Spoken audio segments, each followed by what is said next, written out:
नमस्कार दोस्तों, अल्फाज आ डायरी बाय DS में आपका स्वागत है। तेनालीराम की कहानियों में आज की कहानी का नाम है सजा निरस्त। सम्राट कृष्णदेव राय पुरोहित से सख्त नाराज हो गए। उसे 30 दिन के अंदर देश से निकल जाने का हुक्म दिया।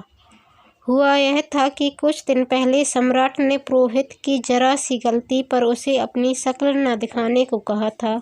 पुरोहित ने सम्राट को खुश करने के लिए तेनालीराम द्वारा वर्ष 2 वर्ष पहले ऐसे ही एक मामले में अपनाए गए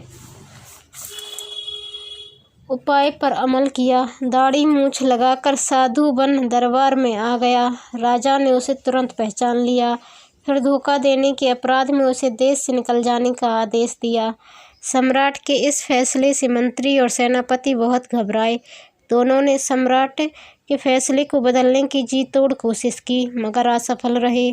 थक हार कर मंत्री ने सेनापति से कहा, समय पड़ने पर यदि गधे को बाप बना लिया जाए तो क्या नुकसान है?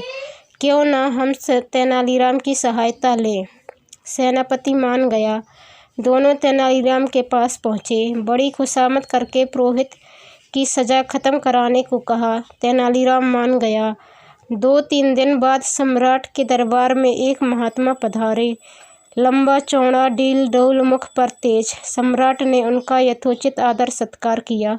उन्होंने संत को अपनी अतिथिशाला में ठहराया।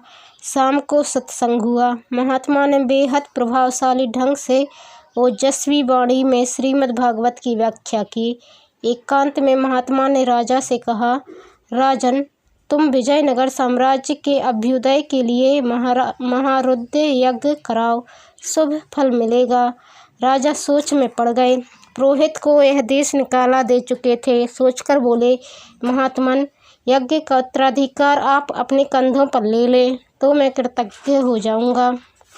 महात्मा मुस्कुराकर बोले, ले लूँगा, किंतु मेरा कोई शिष्य नहीं है। यज्ञ के लिए कम से कम एक शिष्य की आवश्यकता होगी। इसका प्रबंध तुम कर दो।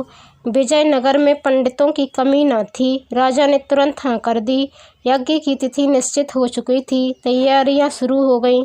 सम्राट ने संत के कहने पर कुछ पंडितों को भेजा कि उनमें से अपने शिष्य का चुनाव कर लें, किंतु संत ने सबको यह कहकर लौटा दिया कि उनका उच्चारण शुद्ध नहीं है। सम्राट ने दोबारा पंडित भेजे, उन्हें भी महात्मा ने वापस लौटा दिया। सम्राट सोच में पड़ गए। उन्होंने तेनालीराम से मंत्रणा की। तेनालीराम तो था ही इस मौके के इंतजार में। बोला, अन्नदाता प्राण दान दे तो कुछ कहूँ, बेझिझक होकर कहूँ। राजा की बात सुनकर तेनालीराम ने सुझाया, महाराज, पुरोहित को साधु के पास भेजकर देखिए, शायद वह कसौटी पर खरा उतर सके। राजा ने तमतमाए चेहरे को देखकर तेनालीराम ने कहा, महाराज, आपने पुरोहित को 30 दिन के बाद देश निकाले का हुक्म दिया है। 8 दिन हो चुके हैं। 21 दिन यज्ञ चलेगा। इस पर 29 दिन हो जाएंगे। 30वें दिन पुरोहित देश से चला जाएगा। इस प्रकार यज्ञ भी हो जाएगा।